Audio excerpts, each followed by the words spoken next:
திருப்பூரில் 30 வயது பெண்ணை திருமணம் செய்து வைப்பதாக 50 வயது நபரிடம் 15 லட்சம் ரூபாய் பணம் பறித்த நபர்கள் மீது பாதிக்கப்பட்டவர் புகார் அளித்துள்ளார்.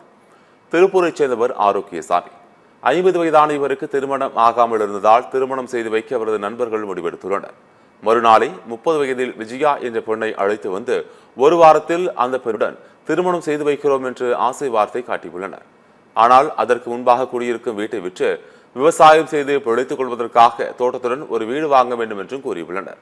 இதனை நம்பி குடியிருந்த வீட்டை 15 லட்சம் ரூபாய்க்கு விற்ற ஆரோக்கியசாமி அந்த பணத்தை நண்பர்களிடம் கொடுத்து தோட்டத்துடன் வீடு வாங்க சொல்லியுள்ளார். ஒரு வாரம் கடந்த நிலையில் கொடுத்த பணத்திற்கு தோட்டத்திற்கு வீடும் வரவில்லை. திருமணம் செய்ய இருந்த பெண்ணும் காணவில்லை என்பதால் அதிர்ச்சியடைந்தார். தான் ஏமாற்றப்பட்டதை அறிந்த ஆரோக்கியசாமி பணத்தை மீட்டு தர கோரி திருப்பூர் வடக்கு காவல் நிலையத்தில் மனு அளித்தார்.